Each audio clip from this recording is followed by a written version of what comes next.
it's going to be a good show when I press the intro twice by accident. That's when it's going to be. That's when it's going to be a good show. Good morning to you guys. Got a pretty packed show. I'm pretty excited for this one, guys. How you doing? Awesome, pumped. Beautiful day. Banger for you. Special guest. We haven't done this a ton, but I feel like when we do, it adds extra element, right? Because we like to step on each other's toes, and we're good at that. But then we bring an extra person in to step on our toes, and it's even better because we get to fawn all over that person. A banger for you, Will Boyd in the house. Going to dive headfirst into the wild world of paid ads. I feel like everybody's a guru if you ask them. You can do it right. You can do it wrong. You could just blow a bunch of money and aim. It's simple, not easy. So let's bring somebody in who does it regularly. Ladies and gentlemen, welcome to the show. Will Boyd. Will Boyd on the program. There he is. Hey guys, I feel like good morning, long-time listener, first-time caller. There we go. We love it when people get the cheesy cliches that Jimmy loves. Will, you do, and you've been doing a lot of things. When we were in PT school, I believe at the same time, I graduated in 2016, and I just remember, I feel like that was like I don't know, it felt like it was the digital Wild West of PT because this went from people saying you should never or should always, and those never and always things sort of went away. Like never start your own practice at a PT school. And that was dissolving. And this whole online thing was a fad and then not so much. So like give people the 30,000 foot view because that was 9 years ago or so. Yeah, Teal, the long story short is just like you, Jimmy, I was in PT school. I actually knew of you, Jimmy, because we had, you were the OG podcaster in the PT space. There might've been somebody before, but you were the one who took it to the next level and really gave me an inspiration. I started a blog and I made it 2 posts in and was like, I hate writing. This is taking it was pre-ChatGPT. Like now, but I was like, man, and I didn't feel like an expert. And I love that you were interviewing people. And I was like, that seems like a great format. So I jumped on that train. We started a podcast called the Nobody's Podcast back in the day. And that, got us into this world of meeting people like Tony and Dave back when, Twitter was really the main place I knew how to connect with PTs. Same as you, graduated 2016 from school here in Pittsburgh and from PT school and then treated for a year and a half. But during that time, you guys run practice. Well, Tony and Dave in particular run practices. I worked at a private practice and had rotations there. And I just watched the practice owner all day. His thing was, we got to get more new patients in the door. We got to get more new patients in the door. And this was 2015 when I was on that rotation. And he would take me to BNI meetings. We would go to community events. We'd do all these things that were great. And, I was just like, hey, man, silly question. Do you ever use the internet to get patients? And he's like, it doesn't work.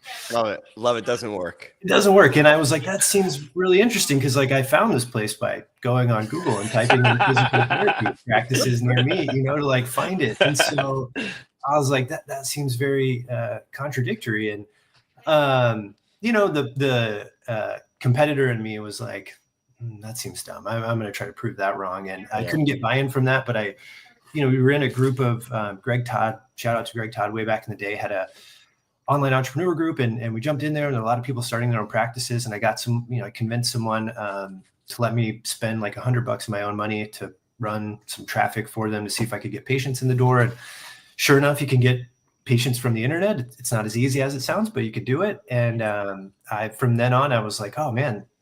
And that person was, hey, can I keep paying you?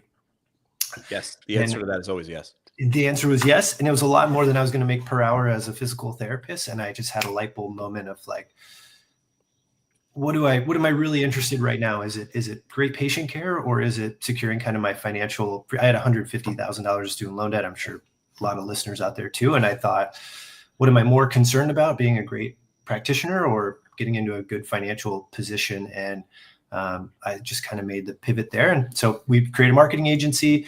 We started working with small practice owners. We learned that small practice owners don't have the, $2,000 a month budget. And so we realized, okay, we can work with some clients, but really the best way to do this is to train people in-house, turned into a coaching program like you see. And then we didn't love it. Like, honestly, we just had a moment where, and I think a great one is Chris Miller, for example. I've been following his post to you guys about what's going on, and kind of a similar moment where it's like we had success on the outside and inside things were going fine.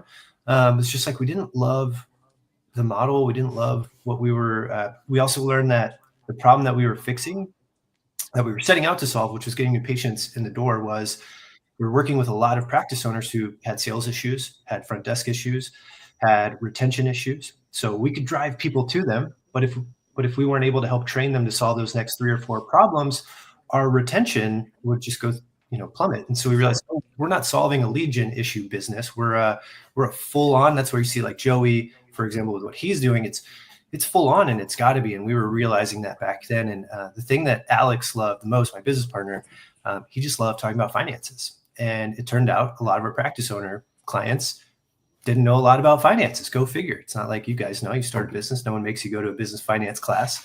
Yep. And so we started training people on the financial side. And over the last 3 years, it's all we've been doing is helping not just PT practices, but any kind of business owner out there, usually doing, like a couple $100,000 a year in revenue up to, we've got clients doing $30-40 million a year doing their kind of financial coaching and fractional CFO work for them. So that's where we've gone, and that's where I'm at today. But to say all that is I head up our marketing and advertising and sales side of the company. And so we spend, anywhere from $45,000 a month up to $60,000 a month on paid advertising every single month. And so, all right. I've got one question before Dave goes tactical.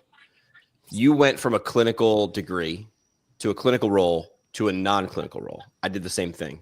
Did you face, or do you still face, like, guilt on that decision? And I asked this for a friend, and that friend is me. I did in the beginning, and then honestly, like the financial side, just if I just explained it to someone, the financial difference, it was like, oh yeah, that makes sense, right? Yeah. Like, but yes, internally there's some guilt. I still think, like, I keep my license, and honestly, I feel the most guilty about keeping my license. So right, me too. I feel more guilty if someone's like, hey man, I want to come over. Can you like treat my shoulder? That's when I feel the most guilty, where I'm like, technically I can.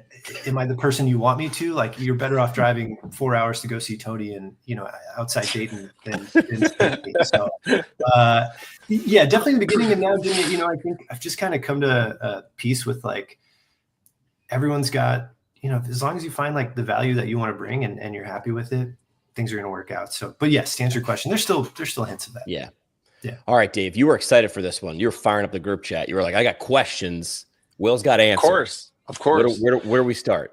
Well, I mean, real quick, I'm just so pumped to have Will on here, going from the Nobody's podcast, where I think you guys were being like super humble, and you're still humble, but like massive success. And I'd love to see what you and Alex are building with CEO Finance Academy. Just awesome to hear about and to kind of follow along your progress. But at the same time, you're still running Facebook ads or paid ads for practice owners.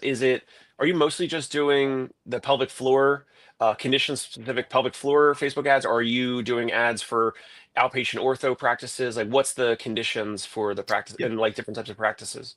Yeah. So for full context, I probably have a 7 consulting done for you kind of advertising clients that I've kept for a long time. But we do outpatient ortho, subpelvic floor, and we can get into it. But kind of for ortho side, we're doing a little bit more of the offers for modality type stuff, which has been working really well to get people in the door.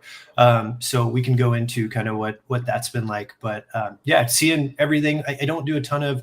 I still have somebody who does geriatric kind of in-home or some mobile PT stuff. So still see all of it. If you wanted to go like big volume, obviously Joey's the guy. Joey and Robbie are the guys on like big volume. But I still have great insight into like some niche stuff and what we're doing. Yeah, and well, Tony has got the Shockwave and some other modalities and some other technology and equipment. So, like, what do you see working right now? Is it specifically, certain headlines, certain hooks? Like, I always like to nerd out on what's actually working. So, like, images instead of video ads on Facebook or Meta. Is it mostly, Facebook and Instagram? Are you doing some, some Google ads? But for the most part, like, just curious, like, what's actually working? I've had different folks. And I don't know if, like, I've heard it's the New York City area. Like, just I've had certain marketers and folks take different stabs at it, and sometimes it works, sometimes it doesn't. But overall, it's like it's a loss every time in terms of total spend, and it has been like the most was like 10K last year or the year before or something, where we get like one patient, that pays out of pocket or has out of network insurance. So I need to maybe use you. Maybe I need to find someone else, or Joey or Robbie or whatever. Maybe their targeting is off or whatever. But what do you see working right now? Like what specifically? Yeah, I think so. A couple of things before we get into tactics, because I do think there's some things that matter a lot, because I can just say, hey, do these headlines and do this, and you'll still not have success. And I think that's a really big thing here. I will say, Dave, man, I have tried New York City at least 10 times for different practices in New York City. Not a single one has been profitable. And so now at this point, I've just told folks in New York City, like, I'm not the guy to help you. I'm not saying it can't be doable. I'm by no means the end all be all, but man, it's so competitive. It's so, the CPM is more expensive than most other metros. And even when you're setting parameters, like you can set where people live and where you're geographically targeting, it's so transient with commuters that you might get someone who sees that. You can do like people only live here, but they're restricting that more and more now. So you get somebody who's maybe lives in Queens, but works in Staten Island. I don't know. Right. And they see the ad when they're in Staten Island, and it's like, hey, come in. Targeted. I live in Queens, and you're like, oh, you're wasting my money on these leads. It's like, you only get so granular on the geofencing side of that. And so I've just found that it's just, for your sake, it's a super tough market on the Facebook side, and I'd have lower expectations. But to get into tactics and what's working, biggest thing is, do you know what your sales process is, and how are you putting people into your sales process? And I say that because you get people who are like, can you send me images? Can you send me videos? Can you send me headlines? And I can, but if you set it up to just run a campaign that's like, I just want people to see it, guess what? It's not going to turn into people coming into your door. The algorithms are so smart that if you don't tell it what you want, it's going to give you whatever you tell it. So if you say, I want impressions, it's going to give you incredible impressions. And you're going to go, why didn't you get any patients from it? You didn't tell Facebook that you wanted to get patients from it. And so this is where the tactical side, I think, is it's so worth, if you're going to go spend money on this, that you do learn a little bit about the foundations of it to understand how to get the best out of it. Because if you don't, you can go have ChatGPT make 5,000 different images, all the coolest videos. I've got a guy who, spent, I don't even know how much. It had to be thousands of dollars on a great TV commercial style video. It's like, I want to put it on Facebook and it's so great. Spend all this money. It's going to bring people in the door. And I just told him, I was like, I won't put money in. You can do it on your own. I won't put money into this because it won't work. Like it's not the right platform for something like this. It doesn't have a call to action of where you want to send someone into your sales process. So it looks great. You're going to get a lot of people going, that was a great video. And I said, do you want people to like your video, or do you want patients in the door? Difference. There's a difference there. There's a psychology difference there. Do you want to be liked, or do you want to make money?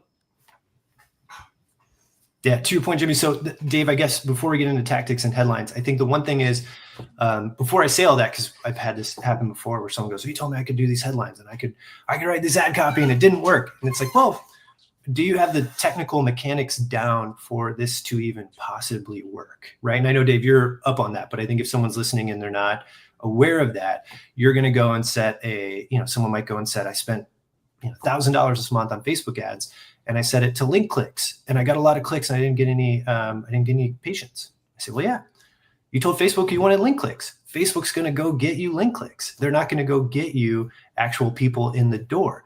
And if you're listening, is there a setting to get patients? There's not a setting to get patients, but there's like an opt-in to track for someone to give you their name, email, phone number, book in, right? There's nuances to that. So Dave, we can get into the technical piece. I just think if someone's listening to this, it is absolutely worth going and spending a day on YouTube.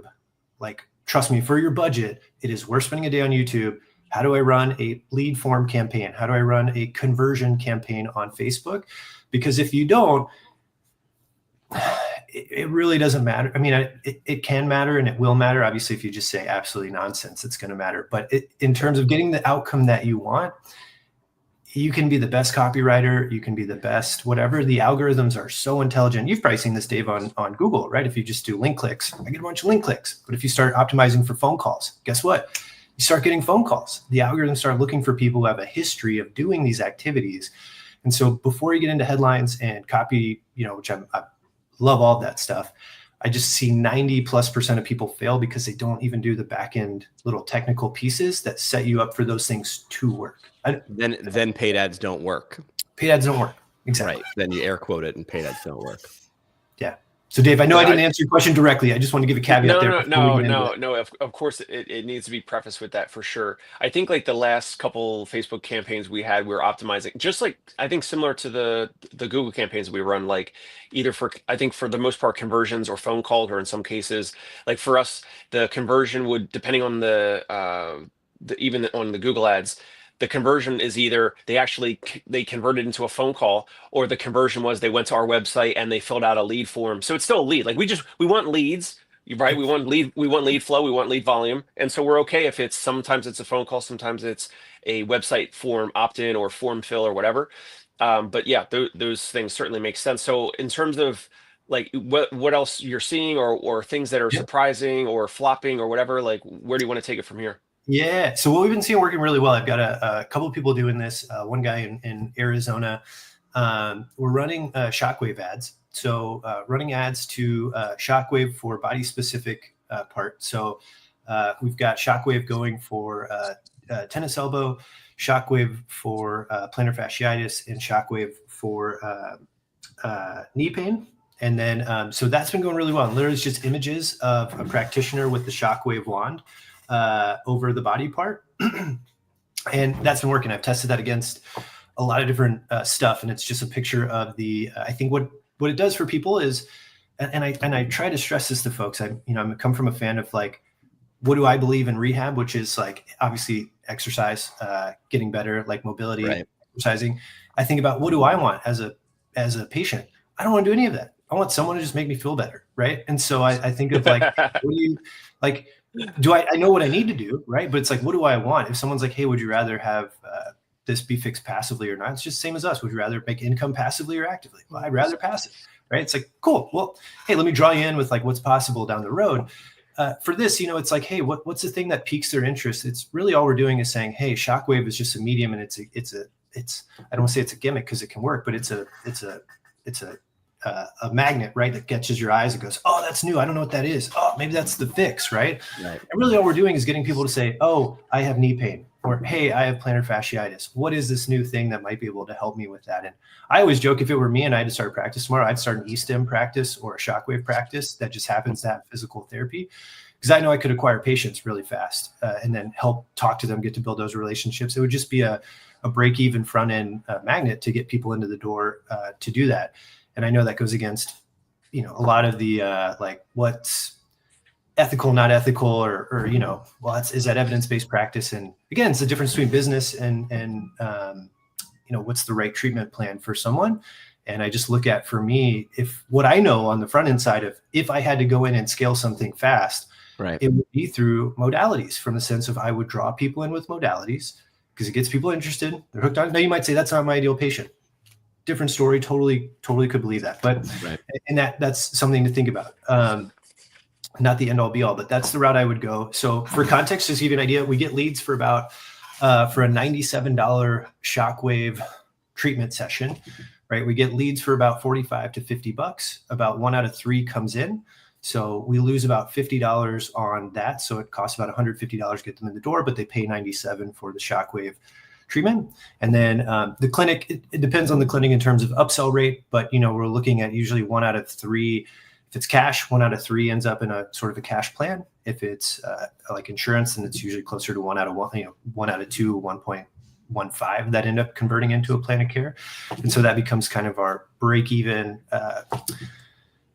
Technically it's a loss leader, but it's really kind of break even if you look at all things considered. So that's been working really well on that front. So if you're ortho and you have Shockwave, or you have Graston or E-stim or something, like putting that image up, again, though, you can do all that if you don't have the technical background to tell them what you want, which is a lead, get the email, phone number. You just get a lot of people going, this looks cool, and go, hey, and you go, hey, I don't have any patients from it, and it doesn't work. So you can have all the cool images. I will say historically, what's honestly worked the best, and this is just blows people's mind, whatever you're advertising, in my time, historically, the number one thing, and I Joey and I are still in some ad accounts at the same time, and I still see some of my old ads from 3 years ago running, which is just blows my mind. It's literally a color background. So just, the Facebook square color, like purple or whatever. And it just says $97 or whatever the offer is, right? Just literally written out for people with this who live in this area, and highest like return on investment are just the Yep. dumbest. You can go to all the ChatGPT stuff, all the crazy stuff. You still have an ad that's been running for 4.5 years in for pelvic floor that just says $97 pelvic floor assessment for women in blank area who are dealing with leakage, incontinence, and pain with intercourse or pain with intimacy, right? 4.5 years, still driving in over, for $600 a month, still driving in over like 70 leads a month and cranking away. So just goes to show, like, you can test all the different creatives, all this stuff. Sometimes it's just the dumbest, simplest thing that that can do the best. So, yeah. Dave, that's what's working on the ortho shockwave side. I still think that's one of the best plays if you have that, and it goes with your company values in the sense of, like, if you're like, we're all sports performance, we don't believe in that. Don't obviously I would never encourage someone to go against kind of like what your brand image is and what you want to be. But if you were just, hey, I just need more patients in the door and I don't really care, that's what I do. I can hear the evidence-based practice clinicians saying, but it's not evidence-based. And I would say it's hard to provide evidence-based practice if no one's in your clinic, right? And then also keep it simple, stupid, right? What do? We buy houses as is, pay cash, insert town, right? Like, sometimes we can be our own worst enemy and overthink this thing. There's so many people who would come in when I was in radio with all these ornate ideas for ads, especially radio ads, one-dimensional. And it was always, I shouldn't say always, most of the time, it was the simplest thing that cut through. Great taste, less filling, Miller Lite, the end. What else you got, Dave? You got Will here. Tony, any thoughts, any feedback on the Shockwave ads? I mean, he's describing your clinic, offer. Tony. I know Shockwave, Matt DeDuro and the team over there. I know I thought they used to say they would pitch, like, make it a $49 offer. But Tony, any questions, any feedback for Will? The thing I would love to get, since you're the finance guy, Will, how do you help clinicians? I mean, I come from this very conservative, I can't spend money, I've got to save everything. I'd rather save $100 than earn $100. Yeah. How do you help clinicians rationalize, okay, whatever the equipment is, that's a big expense, to say, I'm going to buy this. And you're the first person outside of me that I've heard say, look, if I was starting a practice today, I would buy a piece of this technology and it would be my full business. It's a business in a box that I'm buying, and I'd build everything around Shockwave, NewFit, Biodex, whatever it is that I'm getting. How do you help them with the financial and the emotional aspect of, I'm going to invest this huge amount of money and I'm going to have to pay for ads on top of it, but it's going to give me the long-term growth and the revenue I need on the other side? Yeah, that's a great question. And, I think I'd say, well, you're in business, so you're going to have to get used to risk, right? Like, that's just a part of the game, and it sucks, right? Like, that's if it were easy and it were for risk averse people, we'd have many more business owners, right? And so, but that being said, I think to your point though, Tony, it's, if we look at it in like stages. So for Alex and I, like, we didn't start spending $50,000 on advertising a month right out the gate. We started with 500 and 1,000. Right. And you get better with what budget you have to start. And so for that case, I would say, like, don't go buy the NewFit right away. Don't go buy whatever the most expensive thing is right away. Like, if it's about getting people in the door through the modality side, what can you afford? Like, I don't know how much a Shockwave is, or, but Graston tools aren't crazy expensive, relative to rice, they're really expensive, but relative to like a NewFit, it's not that expensive. And hey, like, could you start there, right? And like, and dial in your sales process. How effective are you getting talking with those initial people indoors? So someone like you, Tony, it's like, hey, that's less of a risk. You know how to talk to people. You know how to, what your sales process is. So if someone's like, I'm going to open a clinic and this is my plan, I'd be like, well, I hope you have investing and funding, because that's a lot of risk on a lot of things that you don't know on a whole holistic scale if they're going to work or not. Whereas if you've been proven what you're doing and you slowly go into that, that's what you're going to do. Like, you can ease your way into that and you can grow into that, which goes against a lot of people, which is, I don't want to be patient. Right. And it's like, well, you got to have patience in this. So Tony, I think on that end, it's like, well, I would say maybe if that's the way that you start, it's like, hey, start with friends and family, save your money. save the cash. So that way you can hedge your bet on these things and say, hey, like I might not get a return on this new fit for 3 months, but I've saved up, $3,000 a month for the last 6 months. And I can ride that out until it starts to become profitable. But you got to know your numbers. How well do we convert people in general? How many leads do we get in general? And if you don't know those things and you don't track those things, then I mean, you're just gambling, really, which is fine. I got, there's a whole industry of gambling, but like probably not the way you want to do it if you're running the business. So that's the way we think about it.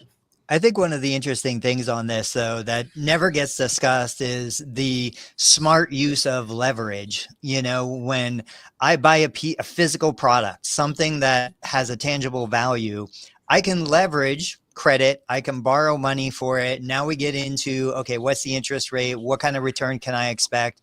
If I get an $80,000 piece of equipment that I'm spending $1,000 a month on, I'm leveraging other people's money correctly to scale and grow the business.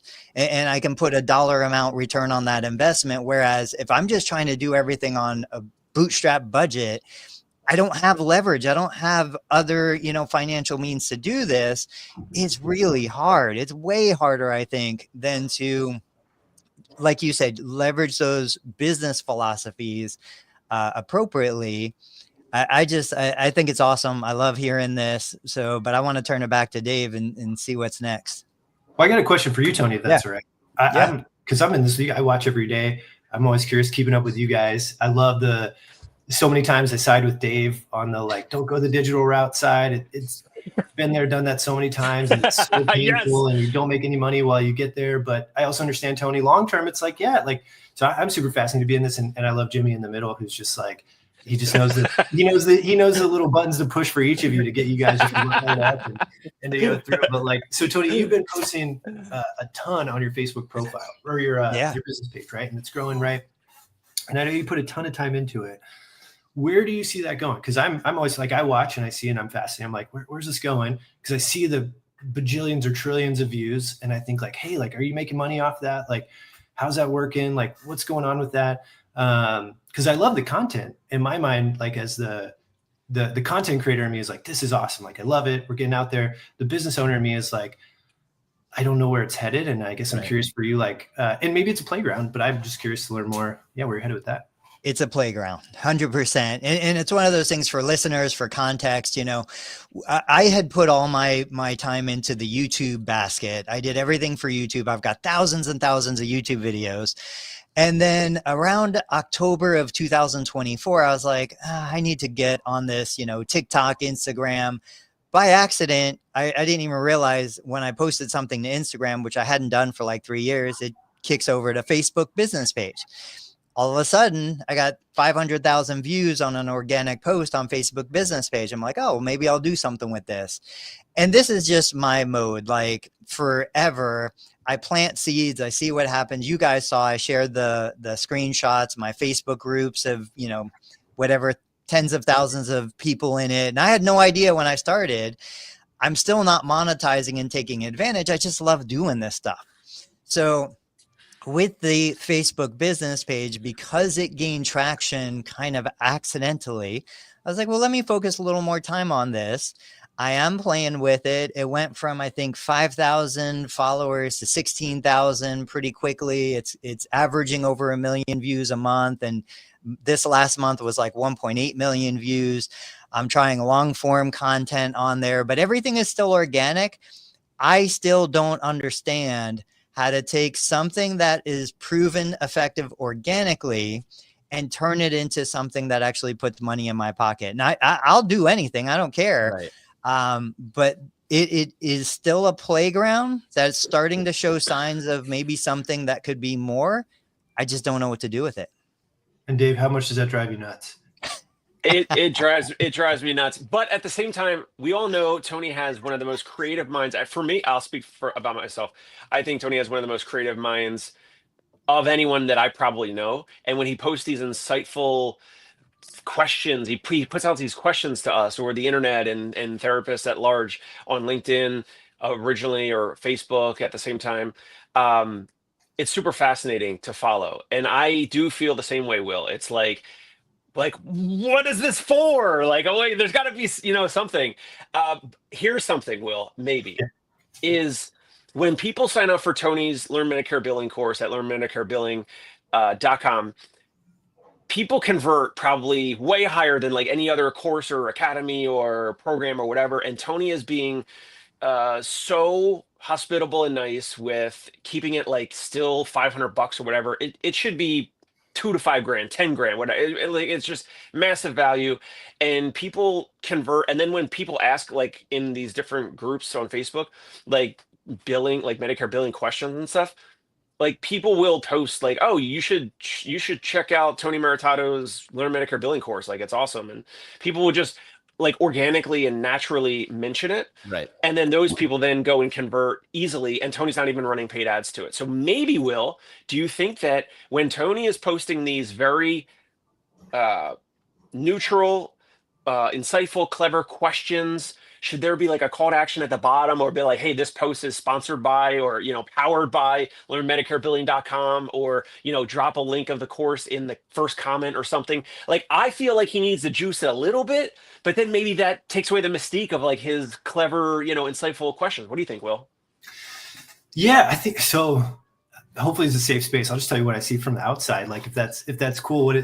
So I feel like, and this is, if you're if you're a listener, I think, I would say all of us here are a little bit more experience, like further along in your business journey, than say someone who's starting out and you're watching this, right? The way I see it with Tony now is, at the beginning I was like, how does he do all these things? There's all this stuff. And then, I realized Tony's so far along in his journey that from the outside, Tony, is what it looks like, is like Tony's got his clinic that kind of runs with or without him. I know recently you've been jumping back in, and so I think from I could be guessing, financial stability point, Tony's at a place where he can play and he can it's just all fun, right? Where Dave, you and I and Jimmy, I don't know where you're at, Jimmy, with this, but like, it's like, hey, I gotta secure my financial, and focus is so important right now. Like in order to do that, like when someone comes to me and they're like, well, I think I might have a wait list. I need to open up digital products. And I go, no, you need to learn how to run a business and you need to scale. Like you got to figure that out. And they go, I don't want to. And I go, well, just like Tony mentioned, it was 2 days ago, I think, as well. The valley is between, you can do it with one person and you can be profitable, or you got to get to 5. Make your choice, but don't go the digital. Like the digital route's not going to get you in terms of like the cash flow that you really want, or become a content creator. I would just say, don't, my advice would be, if you're in this place where you want to get financial security, like you don't do both. Like there are exceptions. There's always going to be exceptions. Vast majority of people, it's not going to work. And so that's where, again, it comes back to like, what's the end goal? And I think for this, Dave, with like Tony, it's like, do you want to make it a business, or do you want it to stay a fun side project? Because if we drive traffic to this and we can get people there and sign up, it's going to turn into a business really fast of like, right. We've got to now think about quality of care. Can you maintain that quality with 100 signups every time versus 20, right? What if it gets to 200? And how do we do that? And so I think, Dave, that's the thing where I watch, because I'm with you. I'm always like, God, there's so much opportunity here when I watch what Tony is doing. And I'm like, where's it going? And yeah, Jimmy. I got a crazy close. Like, Tony, have you ever, this is just my original idea that I'm just having right now live. Have you ever thought about converting your courses into consulting services by chance? Says Christian in the live stream, who's, by the way, a CEO of Staff Med Health Partners. Dude's got 10,000 followers on LinkedIn. Weird. Getting attention leads to stuff. So have you ever thought about doing something like that? You've done this before. Yeah, and I'm not interested in going that route. I don't want to be the consultant or the coach or those things right now. And to Will's point, I think we all have to understand ourselves, understand our personalities, understand our matrix. I've got friends that make way more money than me, and they're no happier than me. No. There's a threshold. Like, you need to make enough money. You need to feel safe. You need to feel comfortable. And I've always been one of those people that, even in competition, this will drive Dave crazy. I was in martial arts. I was a boxer. I did shoot wrestling and Muay Thai fighting. What? I never got to the point where I wanted to, like, quote, finish the other person. I wanted them to do well, even though they were trying to punch me in the face as hard as they could. I wanted to win, but I didn't want to like destroy the other person. And if I got second, it was like, okay, I did pretty good, So like, that's my nature. Now my wife is 100% the other direction. she will just drive you into the ground. She played basketball at Wheeling Jesuit and played sports her whole life. She wants to win and win decisively. So with that being in my nature, I'm kind of the same way. Like, all right, I got enough money in the bank account. I can pay my bills. My kids are taken care of. Like, we're comfortable. I don't need a bigger house, a newer car. I like what I've got. Now I just want to enjoy, like, play with these things, see what works. And truly my passion is, if I put something that is working and successful, I want to show other people how they can do it also for themselves. I don't need to grow my business or do those things. You know, I want to be the testing ground that other people can learn from, but I don't want to be the coach or the advisor. I don't want the stress and pressure of those kinds of responsibilities. Yeah. Tony is secretly Canadian because he just loves ties. He's just okay with tying. But we're mentioning that. And I was talking about this the other day. I've still got the back of the envelope thing. Will, have you ever heard of 6 Types of Working Genius? It's just another one of these like personality things. It's pretty cool. It's a quick read. It's not so much about personality. It's more about what Tony's talking about, which is like, they essentially said there's 6 types of tasks. Yeah. Right. And each of us are good at 2. We're okay at 2, and we're really awful at 2. But what it means in terms of, it's not skill. It's, does it give you energy? Does it suck energy out of you? Or is it, meh, I could do it if I have to? And looking at Tony, he's like self-aware enough to know that ain't it. Like, so someone like Christian, coming in and saying this, Christian's probably right. Tony could do it. Tony's self-aware enough going, if I did that 6 months in, I'd be miserable to do it. So Tony is wise enough to know, self-aware enough to know himself. I am just getting to the self-awareness part, and I'm writing them down and figuring out. But then the funny part is, when you figure out your own DNA, you can look back at all the things that didn't work, and you're like, well, duh, like, of course.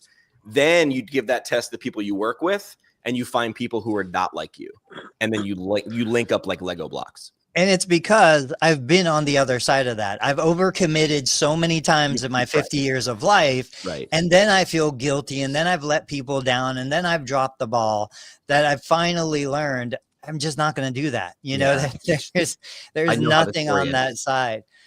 Will, question for you. So I talked to you, gosh, this was probably a couple of years ago now. And I was blown away because you said you guys pretty much just stopped all organic stuff. You stopped going on interviews. You stopped doing all these other things. So this is a huge treat to have you here today. And you just went to paid ads. Some of the content I'm seeing these days is the combination. We need the paid ad to get the message in front of the consumer. Then what happens is the consumer goes and looks for the organic content to better understand the service provider, what they're doing, who they are, what the culture is. What can you speak to that about in regards to needing both the paid and the organic? Yeah, that's a great question. And it kind of comes again to what, kind of where you're at, what stage of things you're at. But let's just, in this case, I'd say like, one, do you mind your cash flow and know what you can even afford to spend on paid advertising? If the answer is I don't know, or I can't, then organic's the way you got to go. The reality is, and Jimmy's probably seen this from his radio days all the way to now, is like, yeah, we had the phase of you pretty much had to pay for high-end distribution. I had to get on to radio, TV, and that was very costly because they were the ones who controlled distribution. Distribution got opened up, right?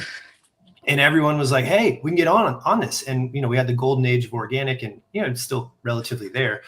But now it's gotten more sophisticated, and it's like, hey, to win at organic, for a lot of times, you have to put a lot of time into it. I think of, Tony, how much time you put into the organic stuff. And I know you might say, I don't edit a lot or do stuff, but like, it's still time. You're out there filming or recording. So a lot of these people do, they have teams in-house or using virtual assistant teams to go through this stuff. And so to me, I'm always looking at it. You're paying one way or another, right? You're either paying in time. And this is the one thing I really say that again.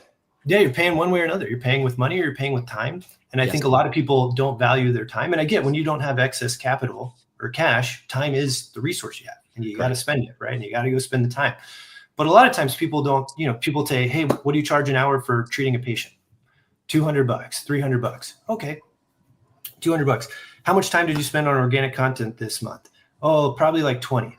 Okay. So you spent $6,000 worth of time to go build that organic content. Did you get more back in return? Oh, we got some likes on our Instagram. And I go, well, that's to me, that is the poorest waste of time and resources that I can think of. If you're not measuring it, you're not even counting what's it going to cost in terms of time. People are just so, I've just found owners are just so adamant that time is free. And I have to stress them, time is not free, man. Time is very expensive. Correct. And the compounding of time is even more expensive. Like if you do that for an entire year and you spend $6,000 a month of your time on organic content and you get 4,000 likes that year and 200 new followers and maybe one new patient, objectively, if you had to look at it, would you go, that was a good use of time? And everyone would go, no, that's a terrible use of time, right? But when you're in it, you're like, oh, that's what I can do. I can do this. So to me, it's like, I think I love organic. If you're going to do it, go all in on it. Get serious about it. The way that you do, Tony, like spend time. Go ahead. Understand what business you want to be in, right? Like understand and then triple down on it. I mean, how many people laughed at me? I mean, classmates. I started this podcast, or my podcast, in PT school. So I was in class, right? With people who should have been excited around me. But it's funny, the people closest to you sort of all look at that weird thing that you're doing, like, you know, like it's like a dog turd. They're like, that's weird. And then the funny part is 5 years later, if you have success, those are the people who said, I knew it from the beginning, man. I knew it. Did you see the same thing when you were sort of choosing your own path? Did you see people like sort of maybe like look at you like, wouldn't it just be smarter to go work in a clinic? It feels more secure. And you're like, yes, secure, but like I know I'll hate it. I'm secure in that I won't love it. Yeah. I was just so open about it. I don't think anybody really like said anything. I'll never forget, we had a lecture in class. There's a business. Yep. This guy was doing this great guy came and did like a business budgeting class, which in hindsight, no one was, like 0% attention span going to that. And, he's like, he comes in with a funny question. Who here wants to get a PT job right out of school? And, expected all hands to go up. Mine didn't go up. And he just goes, did you not hear the question? And I was like, oh no, I heard it. And he's like, are you being funny? And I was like, no. And he's like, why are you here? And I go, I don't know. I've been asking the same question to myself for a while. Like, I love it. He's like, and so people knew, like people knew, like I was going to go a different, like I was pretty furious at my school at the time when they wouldn't help me. I had a question in that same class of like, hey, if I can negotiate my salary up for $5,000 this year, like what are some good questions I can ask? How can I do that? So it doesn't seem like an appropriate question to be asking at this time. You want to get a good job. And I said, I have $150,000 student loan debt. You bet your ass every $5,000 makes a big difference if I know how to negotiate that. Like it might not matter to you, but it matters to me. Like that's maybe a year sooner that I could buy a house or, and I was just like, I was essentially at that point, I was like, screw you guys. I'm whatever you tell me, I'm doing the opposite. That's not the business they were in. They were in the business of churning out people who could pass the NPTE. And that's fine if you want. And as soon as you understand that, in my opinion anyway, stuff gets a lot more clear. It gets easier. Simpler, not easier. Yeah. But then you start to go, well, do they understand their consumer? Right. And you go, no, they don't. Like, and they were playing in the model where there was such higher demand than supply. And now it's like, it's awakening, like, is it worth it? And so anytime someone's like, should I go to PT school? And I say, well, what does it look like cost wise? If it's over like $75,000, I go, I probably wouldn't do it. Right. And they're like, oh, but I get a doctorate degree, and I go, yeah, like let's just run the math here, right? And I get it, it's hard when you're 22 or whatever, right? You're just like, I don't even know what to do next. So it's a tough one. I'm glad I got accepted. Like, oh my God, I won. I got accepted. Yeah. And that's why I tell people all the time, you don't win the interview at a job or a PT school or anything. You learn from the interview and you decide. Like you wouldn't be there unless they wanted you or are considering you as well. You don't win interviews. Tony, to answer your question directly, if you can, I would take whatever your best organic content is. I would start potentially putting money behind it in terms of paid, because it's a game of distribution. Like you're hoping with organic that it's going to get shared. People are going to share it to the right people. You also don't know who they're going to share it to. So those millions of people you get on your Facebook posts, how many of them are actually, and again, this comes back to what's the end goal, right? If I want the metrics and I want it to be good, go ham, do whatever, right? But if it's like, hey, I want this content to lead to like where Dave's world in mind, where it's like, well, I want this to end to a financial outcome for me because I'm putting time into this, then you have to look at, well, does it make sense that 1 million people see it or 2,000 of the right people see it? And what would you rather have? And I'd rather have 2,000 of the people who are in that pocket Right. who need that problem, that this content can move them in a direction, I would spend money every day versus time to hope I find that through organic. But people are like, you love ads. I don't care what works. Like, I just found it's distribution in front of getting a message in front of the right people. And we have these platforms that allow us to do it. And I think the big thing is you'll just see is, well, I did it once and didn't work. It's like, yeah, I tried to do a PT eval first time. It was pretty bad, right? Like, it took me like a lot of iterations to like figure out like, what's my flow? What do people respond to? Oh, I can't say, oh, your arm looks, oh, your arm looks deformed. Whoa, can't say that. That's terrible, right? Like, that gets a bad response. And you have to take it serious, I think, is the thing. Like, whatever you're going to do, you got to take it serious. So I know Dave's doing Google and I think a little Facebook. What are you seeing on other platforms? Like anyone doing LinkedIn, anyone doing something like Thumbtack or Angie's List or any of those? I was going to ask Will if he's doing any YouTube ads, but yeah, what do you got? Yeah, Will? YouTube. Yeah, so we do for our financial company. For PT side of stuff, here's what I've seen. I've seen a lot of people try YouTube ads to varying degrees of success. I'll just say there's probably a reason that a lot of the bigger groups that do advertising aren't doing YouTube or TikTok really, or LinkedIn in particular. LinkedIn for PT to get new patients, for me, it's just so expensive in terms of impressions and getting in front of the right people. And it's not really, I just haven't found it to work well for us in like a B2B service. It works fine, but for a B2C standpoint, it's not really something I would recommend just from a cost. Like, you can essentially just might as well 10x the cost versus what you'd pay on Facebook or Instagram for the same outcome. You go, wow, we'll get professionals.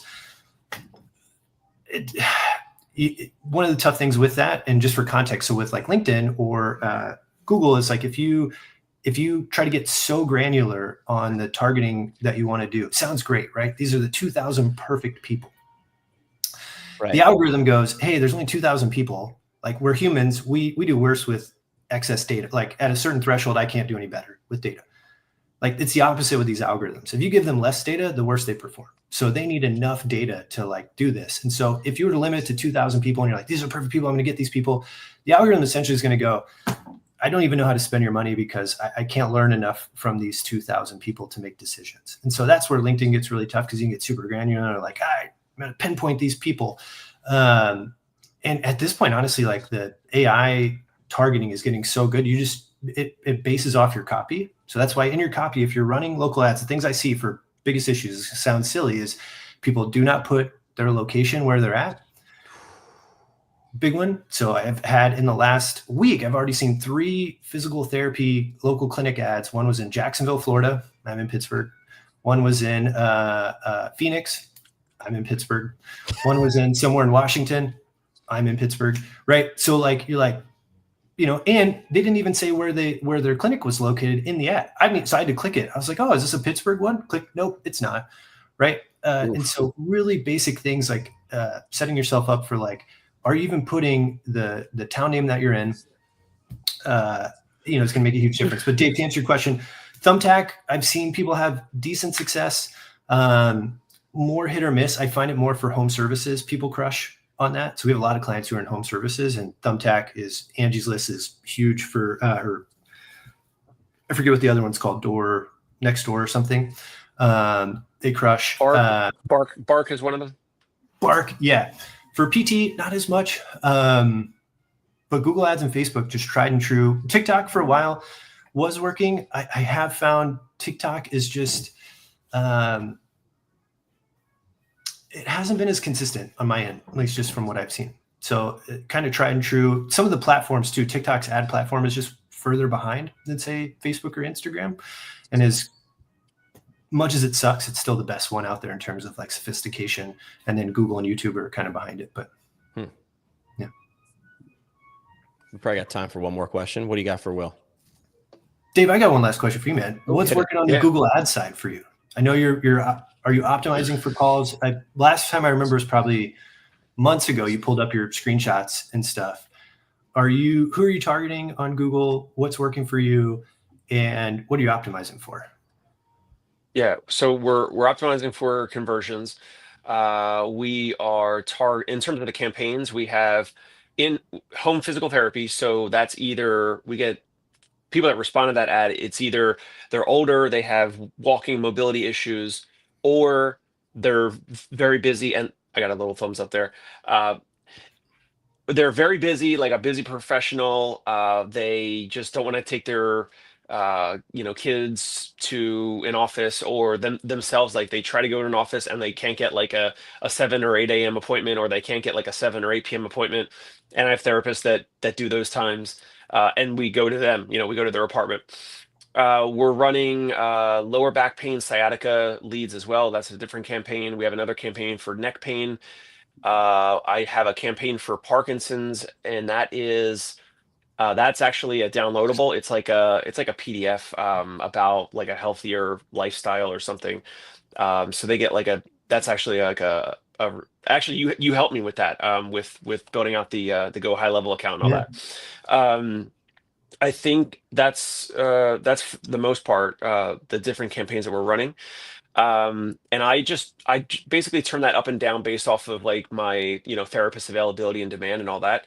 And so the last I checked, it was like let's say I can pull up an email of one of the recent reports, but the conversion amount is kind of like in the $100-$200 range, which I'm fine with, because that might sound more expensive or crazy compared to other owners or other practices out there, but like again, I've used now this same exact ad login, the same ad profile for 5 or 6 years or something, and just basically turn it up or down. And then if we're good, if I have therapists that like they don't have any openings or whatever, then we just turn all the ads down to like $1 a day budget. So I'd never pause the campaigns. I've never paused them ever, because I was told like if you do that, if you turn them off or whatever, then you turn them back on and things could be wacky or whatever. So like Ron Miller, he helped me with this guy that set him up 5, 6 something years ago.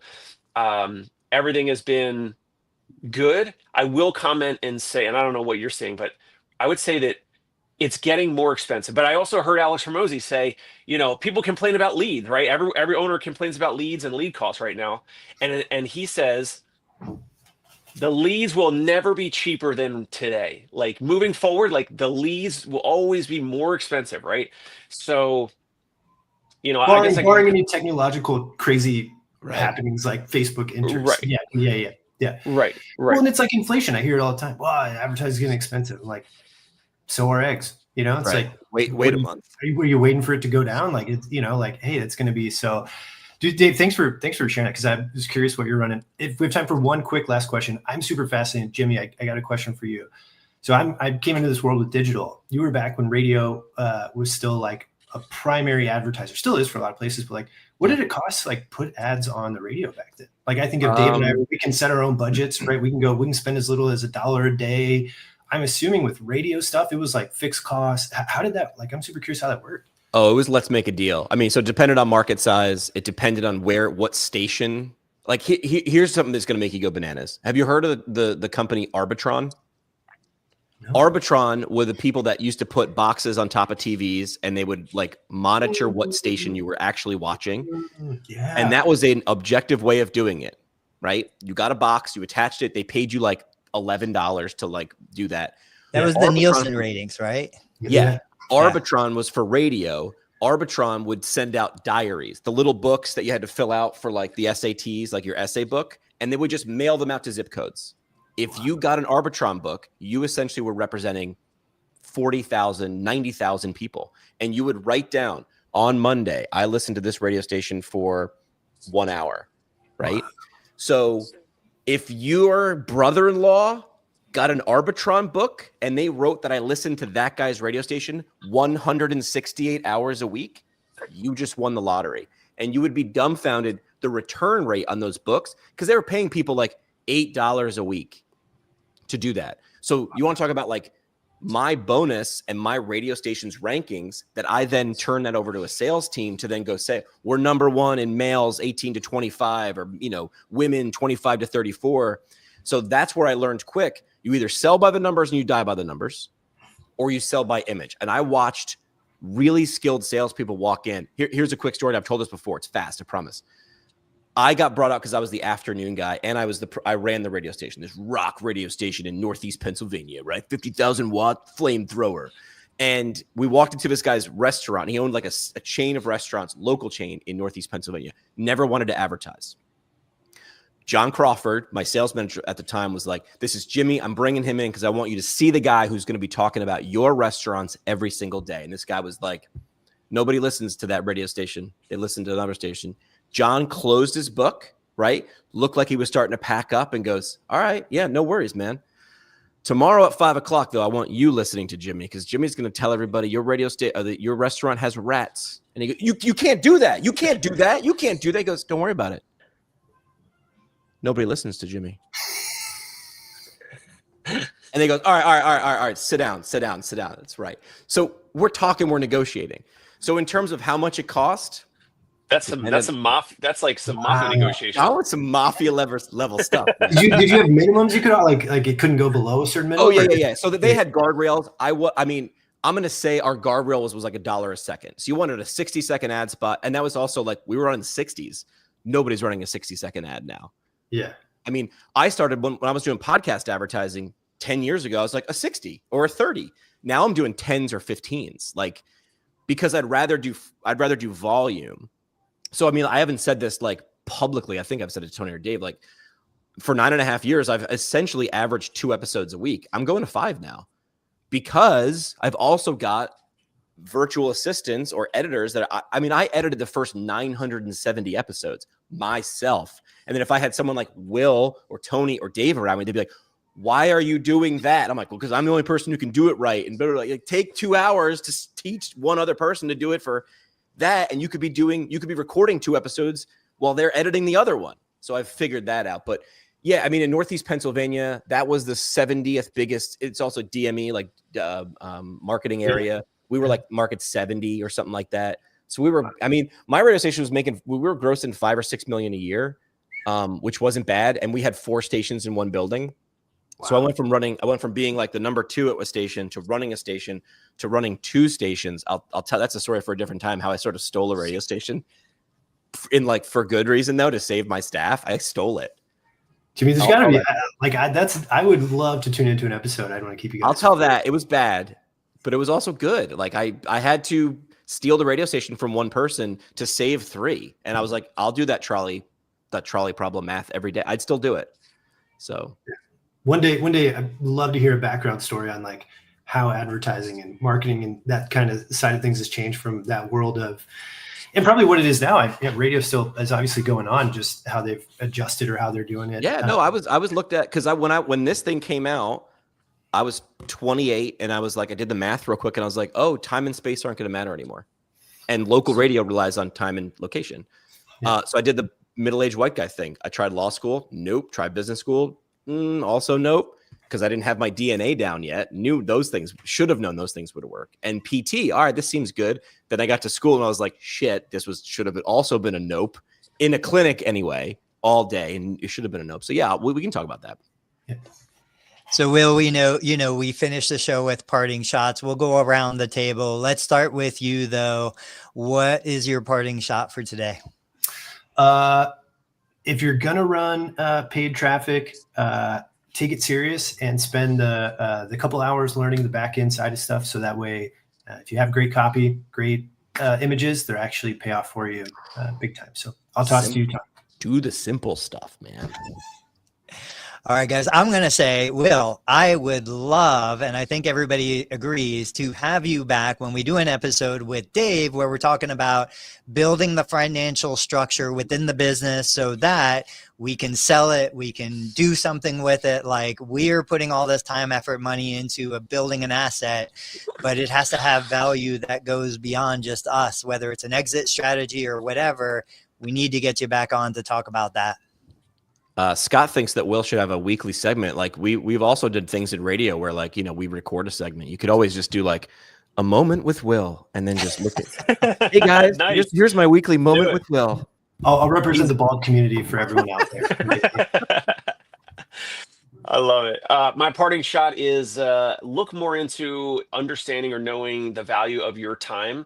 I think Will put it really well, and maybe reach out to Will, Alex, and get a little insight from what they help other practice owners, other business owners about, and even the thing that you mentioned earlier about the things that like suck your energy versus give you energy, and like the things that suck your energy, you could probably outsource, right? So on the show we talked about like having a cleaning person, or paying someone to do other things around your home, or whatever it might be, or at your clinic, like and Tony painted his clinic, the inside of his clinic, not too long ago, like, but he did it with his family, right? So that's like, that gave him energy, that gave the family a task or a job or something to do together. So it didn't suck Tony's energy, it was something that they did together. Great. But if you're like a single practice owner and you're super busy and you need to work on your finances, you need to talk to Will and Alex at CEO Finance Academy, then, and you're valuing your hourly rate at a certain dollar amount, and it probably makes sense to outsource the painting, because that's going to suck the energy from you. So think about your hourly rate, your hourly value, and what types of things you can get off your plate. Because like Will said, you're either paying with your money or you're paying with your time and effort. Yeah. I would say, is it my turn? Do I go, or is it Tony's turn? Yeah. All right. I'll go. Understand what business you're in and check your ego. Like, I can do that. Well, how hard can Facebook ads be? Watch, look, I got an ad up. You look, I clicked. There's the ad. There it is. But check your ego. Is it performing well? Right. Like, so actually, like, someone just shared that graphic that goes around every once in a while with the Dunning-Kruger effect. Right. I am dumb. I'm so smart. I'm a genius. Or Valley of Despair.